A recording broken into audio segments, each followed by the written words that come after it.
आजकाल अशा गाड्या तिकडं हायवेला लाईनवर चालल्यासारखे दिसतात, पण बघा 12 टायर ट्रक आहे, ऊसाला चालू आहे. याच्यावरूनच कळते की ऊसामध्ये आपलं ऊस वाहतूक करण्यामध्ये किती प्रॉफिट आहे. आणि आपल्या गावाच्या जवळच गॅस इंडियन, लांब जायची काही गरज नाही आपल्याला.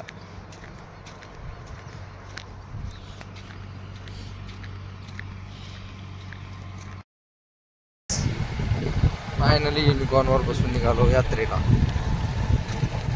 ओतलूर, डिक्की ओतलूर. आजची मजा यात्रेत करायची.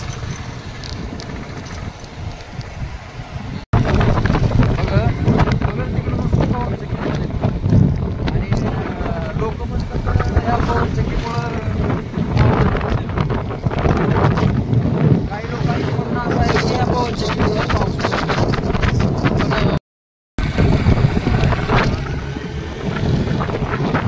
गाव आहे म्हणजे आपण आलो आहोत मित्रांनो. सगळी गेला बाहेर. नमस्कार मित्रांनो, रोजच्या प्रमाणे आजही प्रत्येक वेळेस आम्ही आठवड्यातून एक वेळेस अवघड जातोच दाताचं काम करण्यासाठी. आणि आजही रोजच्या प्रमाणात आम्ही ठरल्याप्रमाणे आपला हायवेनं आपला रस्ता धरलाय आणि पांढऱ्या पट्टीहून गाडी वळायला चालू केली. आणि हे जे आपण गाव बघताय हे गाव आहे, दाळी नावाचं गाव आहे.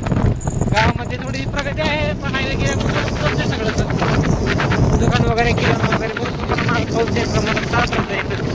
आणि सध्या आपण प्रवेश करणार आहोत. तर मित्रांनो काय करू आपण थोडासा प्रवास, थोडासा अंतर आपला संपवल्यानंतर, कारण पाऊस फिरवलं तर पाऊस संपत जाते ना, त्याच्यामुळे आपण भेटू थोड्या वेळात.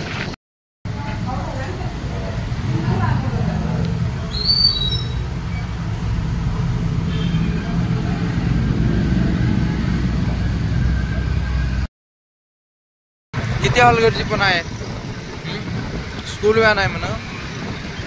दरवाजा उघड करून मेन हायवेला आहे ना गाडी चालू आले. आणि मध्ये शाळेचे मुलं इथे. कस करावं अशा लोकांना. हे बघा, हा उघड आहे बाबा.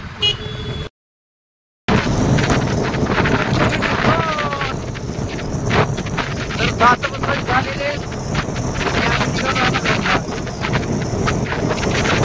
जात बघा.